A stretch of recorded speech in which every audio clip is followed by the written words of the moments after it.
Amados, eu sei que, obviamente, esse texto aqui, que o pastor acabei de ler, para alguns que estão me ouvindo, não seja tão compreensível, tá? Mas, em compensação, eu vou me dirigir a falar aqui, não da profundidade do ensinamento que é o livro do Apocalipse, no sentido escatológico, né? De trazer essa doutrina, esse conhecimento do que Deus quer com esse tempo, ou este evento no fim. Tá? Porque o Apocalipse é o ponto final do processo redentivo de Deus. A gente até ensina na panorâmica, a gente ensina no seminário aquela panorâmica da salvação redentiva, que tem início, meio e fim. Então o Apocalipse ele representa exatamente o veredito de Cristo sobre a história dos homens, de como esse juízo, na verdade, ele vai ser efetuado e executado por ele, tendo em vista que ele venceu. E ele tem a autoridade messiânica para isso. Bem, a questão aqui é que essas duas testemunhas aí no livro do Apocalipse, elas representam exatamente esse início ou período de tribulação, ou grande tribulação, tá? Melhor dizendo. E a grande tribulação ali, ela representa uma etapa, um estágio do processo redentivo de Cristo, aonde prevalece ali um cenário humano, sistêmico, de extrema rejeição, com tudo aquilo que representa Deus. Nós estamos nesse processo, tá? Mas esse texto que eu abri com vocês aqui, ele é praticamente o nível máximo, tá? Disso que eu estou falando aqui, do comportamento dos homens em relação a Deus e como eles vão se prontificar em batalhar contra Ele em tudo aquilo que dá testemunho dele. Tá? Nós estamos em processo de evolução em relação a isso que eu estou falando aqui. E ali, naquele momento, aonde inicia-se essa etapa da batalha dos homens contra Deus e a insistência deles, né, de querer vencê-lo, que é mais ou menos esse cenário que está no futuro, anunciado por Cristo, Deus ele vai se prontificar em colocar ali duas testemunhas dele, que eu vou falar quem são, ou se gestiona ser, tá? Para cumprir o papel do que a igreja é hoje, ou deveria ser, em nível ministerial.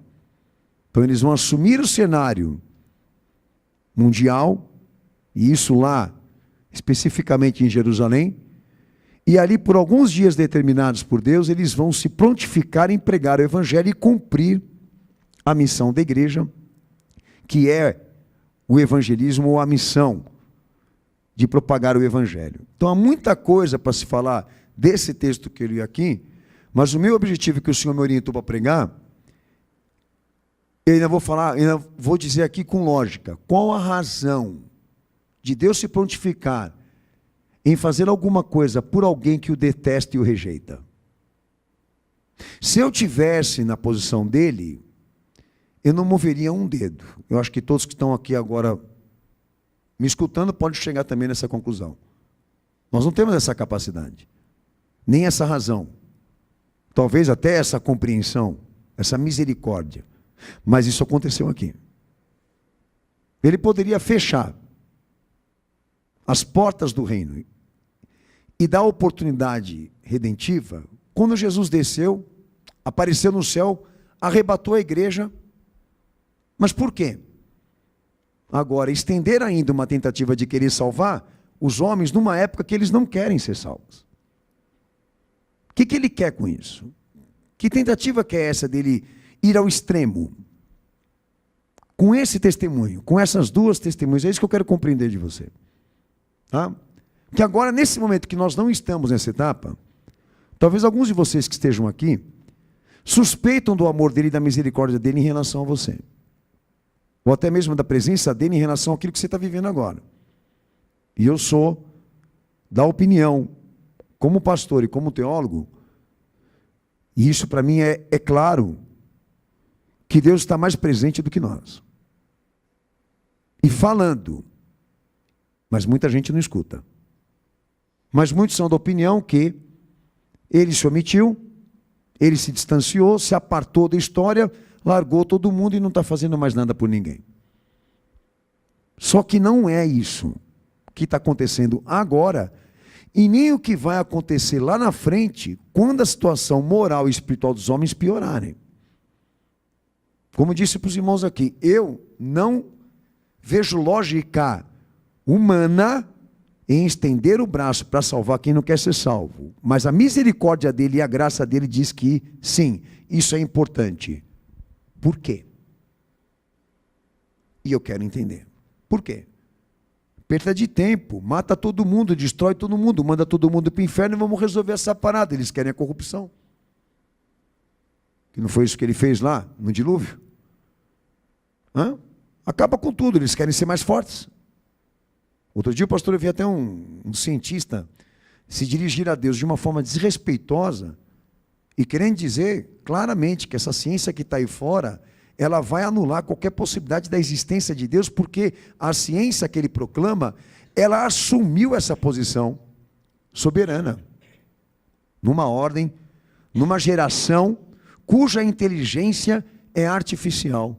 Por que esse cara vê de tão interessante no que a sociedade e a humanidade está vivendo agora, no que diz respeito à tecnologia, que substitua a grandeza daquilo que Deus criou, sem a ajuda de ninguém? Mas para você ver a capacidade desses caras, a afronta deles, de deixar claro que essa ciência que está aí fora é para substituir Deus, sim, na vida das pessoas. Então, muita coisa que agora, nesse momento, já está em curso, em evidência, que a gente precisa analisar e refletir. Agora, esse detalhe da graça de Deus continuar agindo em favor dos homens por um testemunho ou certo testemunho, mesmo em circunstâncias extremas e absolutas de rejeição, eu quero entender por quê. Porque o entendimento realmente era esse. Depois que Jesus pegou o que é dele e arrebatou, fecha as portas e julga todo mundo. Mas não é o que vai acontecer. Ele abre uma etapa que na teologia e na escatologia chama-se de grande tribulação, para se prontificar ainda, trazer ainda duas testemunhas dele, que não morreram, para descer aqui na terra e cumprir o papel ministerial da igreja que não estará mais aqui, direcionada a falar com uma sociedade rebelde, conspiradora, contra Deus, falar do evangelho da misericórdia para quem não quer ser salvo. Então eu queria começar por esse detalhe, do que a palavra testemunho na Bíblia representa. Abre o texto de Romanos capítulo 1, versículos 19 e 22, o pastor, eu sempre uso esse texto porque a expressão de Paulo em relação ao que eu vou falar aqui é uma expressão chave, né? Quando a gente fala da palavra testemunho nas Escrituras, a palavra testemunho, ela representa para Deus um momento onde ele conseguiu ou pôde se expressar. É uma expressão dele. É uma ação dele. Vamos ler o texto. Porquanto o que de Deus se pode conhecer, nele se manifesta, porque Deus lhe manifestou. Porque as suas coisas invisíveis, desde a criação do mundo, tanto o seu eterno poder, como a sua divindade, se entendem, e claramente se veem pelas coisas que estão criadas, para que eles fiquem inexcusáveis. Porquanto, tendo conhecido a Deus, não o glorificaram como Deus, nem lhe deram graças. Antes, em seus discursos se desvaneceram, e seu coração insensato se obscureceu. Dizendo-se sábios, tornaram-se loucos. Amém? Paulo está tratando, obviamente, o comportamento dos homens e da filosofia mediante aquilo que Deus revelou e manifestou de si mesmo. O que isso é importante na questão do testemunho? Quando a gente fala da revelação de Deus, quando ele foi ele mesmo em ação, e quando o pastor eu falo ação, quando ele se prontificou em fazer algo sem pedir ajuda de ninguém, ok? Quando Deus ele se prontificou em fazer isso, o objetivo dele nessa expressão era gerar materialidade de fé. A criação foi um evento disso. A descida do filho dele aqui nesse mundo também. E o filho é a expressão mais profunda da identidade dele, como também da sua graça. Por que isso é importante? Porque quando a gente fala da revelação de Deus dentro de uma identidade, ele não é uma doutrina. Ele é um fato. Por isso uma materialidade. Ele é um fato, e esse fato existe para ser observado e estudado pelos homens como também isso, admitido que Deus é isso. De aceitar e admitir que ele fez isso e ele é isso. Que Paulo fala, né? Que a sociedade corrupta evitou e ignorou. Porque as coisas que Deus fez por ele mesmo não podem ser feitas por outro. Por isso são incomparáveis. São únicas. Assim como a criação, assim como o evento messiânico de Jesus. A importância aqui é essa. Que quando ele se prontifica em expressar algo dele, do que diz respeito ao atributo de autorrevelação, o objetivo ali realmente o que é? É direcionar a escritura e palavra. A escritura e a palavra aqui é o testemunho dele, é tudo aquilo que a gente pode falar dele e comprovar nele. Aí ele está me entendendo aqui? Então, é uma materialidade, é um fato, é um acontecimento, é um evento, é um advento. Não é uma doutrina. Doutrina a religião tem. Ele tem a revelação. Você olha o homem, você vê que o homem é uma perfeição. No sentido de criação. E essa perfeição prega o quê? Dele.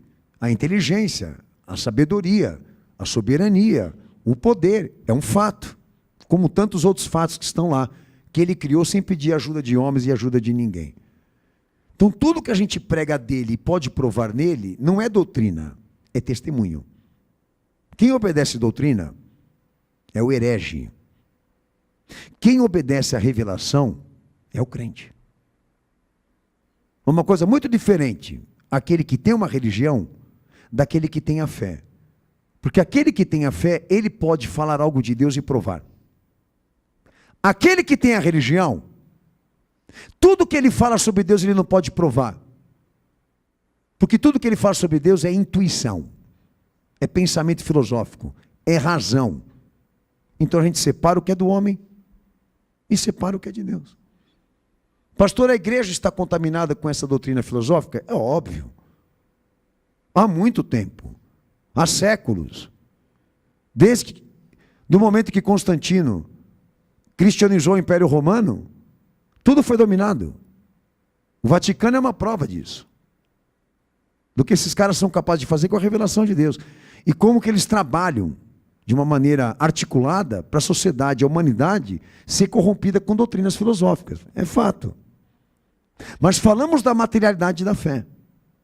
Daquilo que Deus pode testemunhar de si mesmo e comprovar em si mesmo, que para nós é a Escritura. Por exemplo, João 1,18.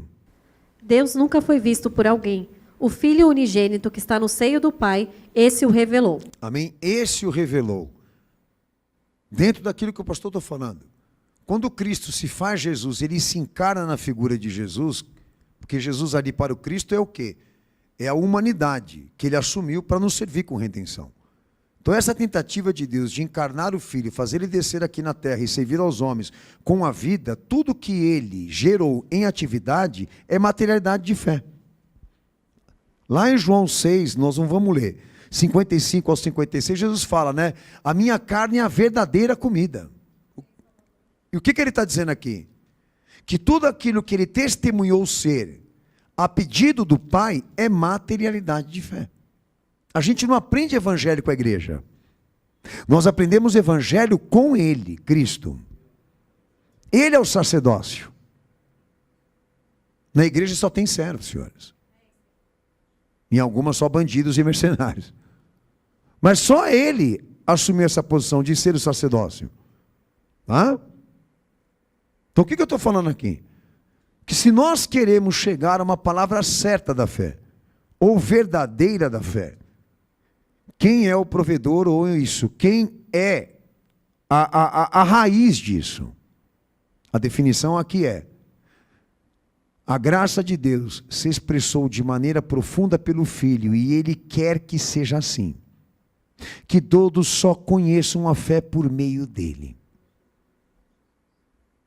Então é isso que eu estou falando. Agora, pode haver questionamento de que não exista suficiência no testemunho de Jesus e as pessoas devam ouvir da boca de outros ou do pensamento de outros qual a palavra certa da fé?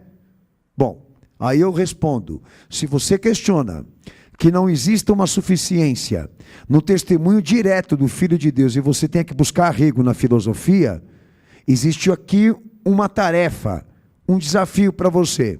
Encontre alguém do nível dele. Daí eles vão disputar esse lugar. Qual pastor você vai ter que obedecer? Até lá, se você ouvir sobre a fé de alguém, falar sobre fé, né? De alguém que está em nível baixo, você está trocando por uma coisa errada. Entendimento é, nós nos dirigimos para o melhor, para aquele que vale mais do que o homem, e está acima do homem, como disse João, né? Aquele que vem de cima é sobre todos. Então, esse é o desafio. Se você se direciona a se orientar por meio de homens que você acredita que sejam capacitados para falar de Deus e te dar a orientação certa da fé, você tem o filho dele, Cristo, e a escolástica, e os intelectuais, e os acadêmicos. As duas esferas não se misturam.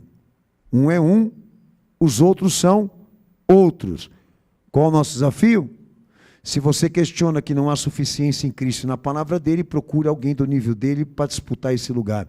Porque enquanto ele provar que ele é melhor do que todos por meio do que ele fez e revelou, ele continua sendo a autoridade teológica da fé.